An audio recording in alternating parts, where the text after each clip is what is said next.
clearly you can only win this award once because I didn't see Husky on that list. Wow. First of all, I'd like to thank Jack Miller, Heidi, Kate, Tony, John, and the Husky family. Let's hear it for Husky Deli.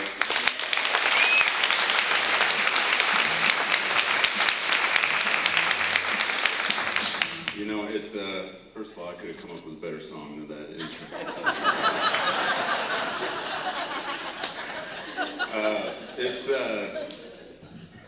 It's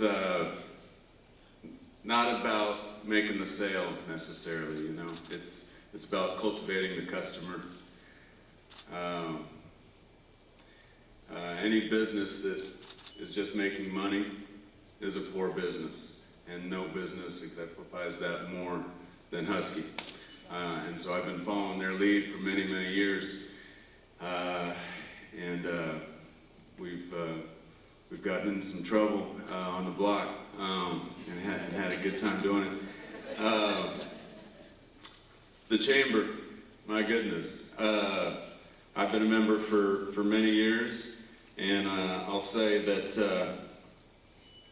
the services, the resources, and the networking that the merchants and the small businesses around West Seattle, it's been our life force, and that was never more pronounced than these last 3 or 4 years. So thank you to the Chamber of Commerce. Thank you so much.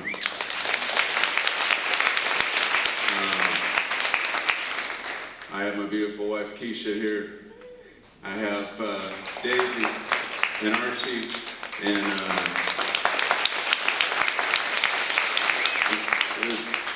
yes, I do this for the community. I do this for the musicians, but when it gets down to it, this is a family business, and they're the reasons why I do this.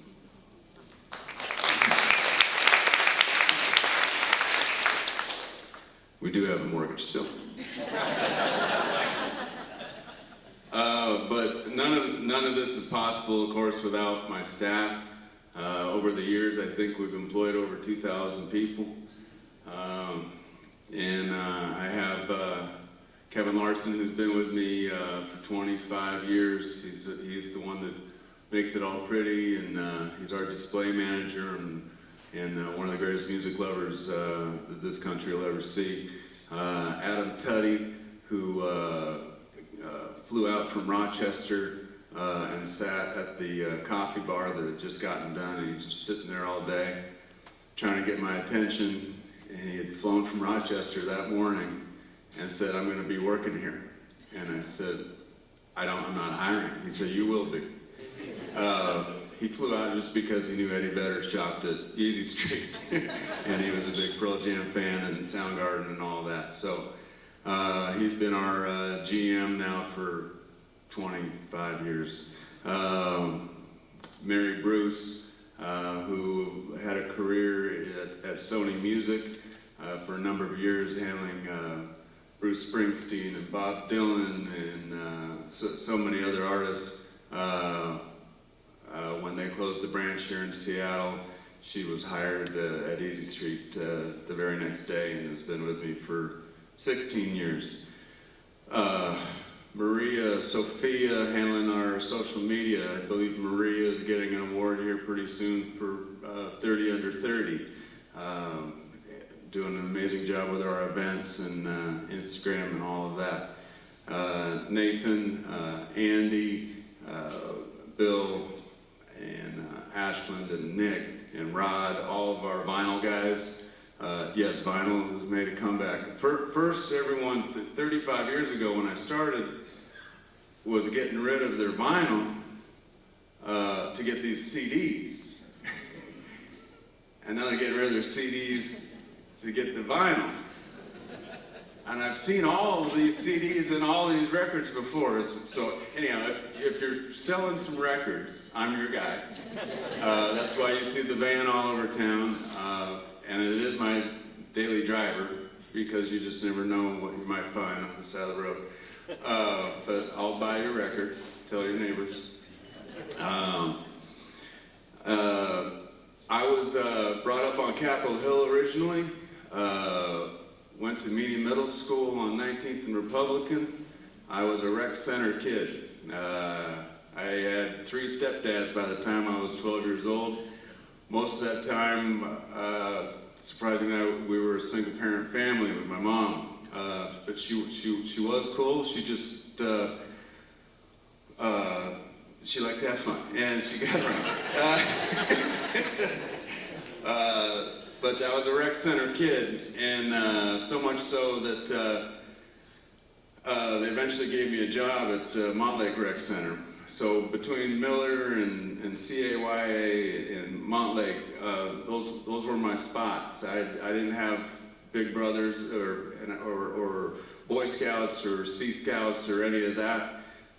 12 years old, I was arrested, and someone was in the wrong place at the wrong time. I think it was the cops. And there were a handful of mentors that guided me, and that would be baseball coaches and basketball coaches and the rec center leaders. Those were my guys. And then there were the record store guys, and I went to the record stores, and they were all the cool guys, and they were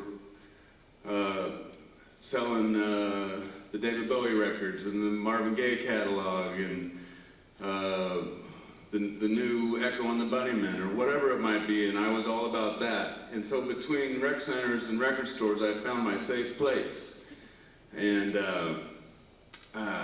so between the ages of from 8th grade to sophomore year or so, I was working at the rec center in Montlake, and I was working at a record store on the east side of town, kind of pre-Microsoft. And I would bus out there. And then my folks moved to West Seattle, right next door to Jack Miller.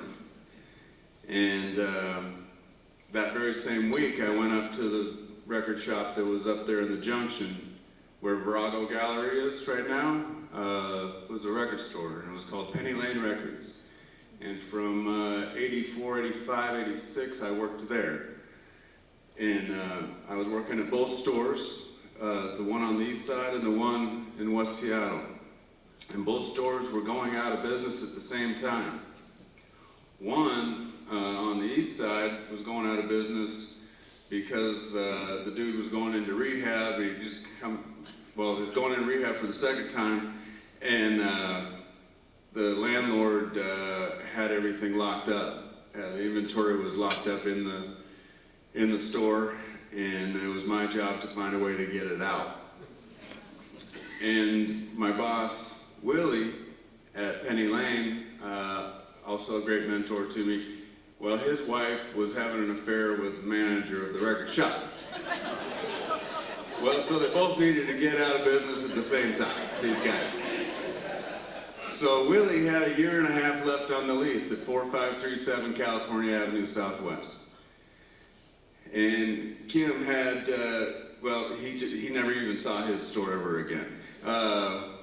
I was able to convince the landlord there to open up the door, get all the stuff out, took a few truckloads over, brought it over to Willie, figured we'd be able to work some kind of deal, and Willie threw me the keys and said, you know what, if you can fulfill the rest of the lease, a year and a half on the lease, this is all yours.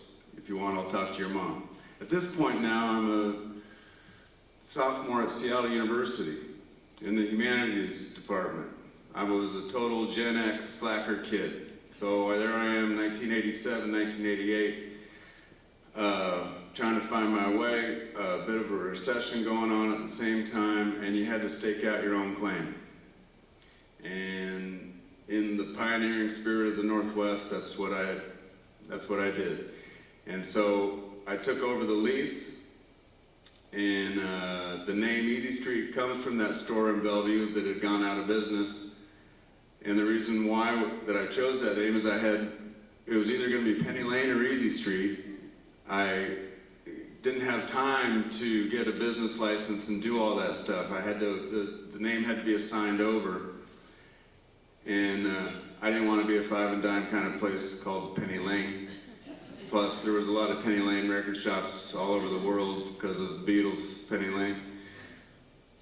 So I went with Easy Street and chose that name. And so I stayed there till August of '89. But shortly before I moved it down in the corner, all the employees that had been part of Penny Lane had left. They didn't like the idea of this 19-year-old kid bossing them around, and I didn't know what I was doing. All I knew was that there was some records coming out that I was a believer in.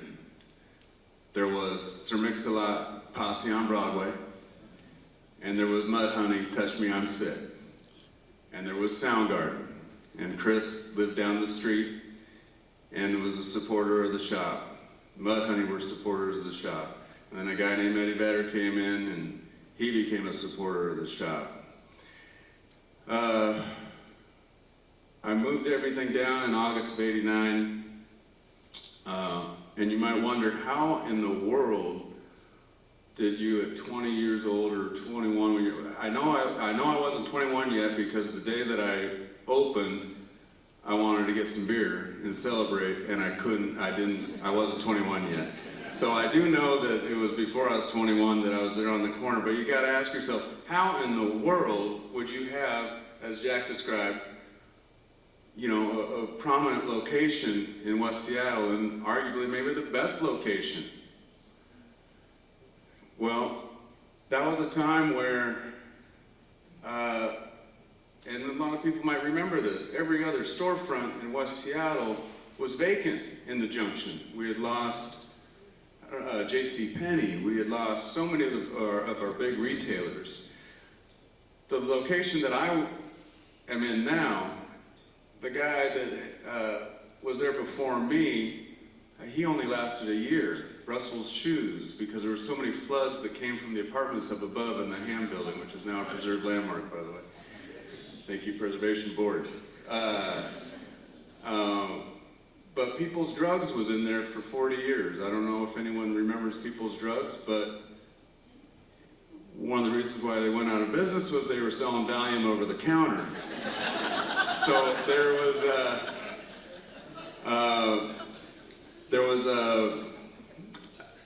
it was a taboo corner, and it sat there for almost a year vacant. And I would walk down around the corner, and I'd walk home. By the way, my roommate on 47th Avenue was a guy named Pat Tunison, who is now the chef at the Mountain. And Pat Tunison is the one that inspired me on a daily basis, because we'd be cooking together, and he taught me how to cook. He was a master chef. He was the chef at the Space Needle and then Cutters later. And he's the one that gave me the idea of the cafe at Easy Street. And I was just going to make it into one big record store, and he's like, man, you got this, there's a hood here, because I took over the space that used to be called Joe's Grill, and I wasn't sure what I was going to do with it. It was a little bit of a social club for a year or so, and then we eventually turned it into the cafe. But fun to know that Pat is doing well, and the Mountain is in good hands.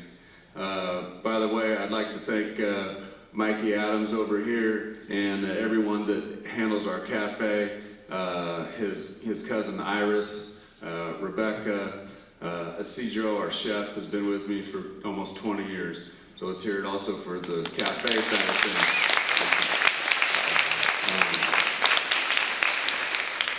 Anyhow, there's a few words that I go by. A kick in the ass is still a step forward. And that's what happened to me early on. It's something that I still believe in. This is so far removed from me. I didn't even know you guys did these awards. I remember seeing the banner there on California Avenue for Jack, and I was like, where did that come from? So this is a great honor to be part of this. You know, I've come a long way from, you know, my beginnings, coming on the heels of Mother's Day. I'd like to thank my mom, who's out. She's out in Palm Springs right now, but she's been my guiding light. All this music, from Mudhoney to Soundgarden to Nirvana, Brandy Carlisle, Sir Mix-a-Lot, Aaron Jones, and all of that is what is my, you know, that's my bloodline right there. And that is what gets most people through on a daily. I don't trust people that don't like music. I don't talk to them. I don't listen to them. They mean nothing to me. But, you know, also all of the, you know, through the late 80s, 90s, 2000s, I've been on the block there for 40 years, first working there and then owning my own. So, you know, and the first record I ever bought was Disco Duck. So, I love all kids that are coming in, buying whatever it is, and I think that you can sense that it's an everybody place. When we were first starting out, you know, it was Sade and DJ Jazzy Jeff and cassette singles and Dire Straits and Metallica, and I still sell all of that, you know. So we're celebrating 35 years this year. I don't know what the actual date was that we opened, so we just celebrated throughout the whole year. This has just been one big art project for me, and you know, I think it was Andy Warhol once said when he opened his factory after just doing art, then he actually had a business, was having a business is the greatest art form that I could have ever created. So you gotta learn it, you gotta know it, you gotta live it. If you're not the lifestyle, don't be in the business. So you might say I'm cool or whatever. I really don't know any different. I never learned how to tie a tie. Even in Seattle Prep, I didn't know how to tie a tie. That was my big secret. I just tied it, had someone tie it, and for 4 years, I just put it on. I didn't want it. So to live without expectation is freedom. You can be knocked on your butts so many times in business. And you have to just grind it out. And, you know, I've been through burglaries early on. I had 2 burglaries in 1990, one after another. I mean, one night, and then the following night, they came back again. And they took the whole hip-hop section, and then they took the rock section. And there was no way I was going to get through this. I got through it somehow, with the help of the community, with the help of my record label partners and such. I had a $200,000 embezzlement from a bookkeeper 15, 20 years ago. How am I going to get through this? I don't think I can make it. We made it through. IRS audit. How can I get through this one? Okay, we figured that out. Still figuring it out. Department of Revenue audit. How can we get through that one? So everyone's gonna, if you've been in business for as long as I have, these things are gonna happen, and you can't, COVID, you can't get knocked down. You gotta stand up. So anyhow, thank you so much for this. This means a lot to share this with all of you.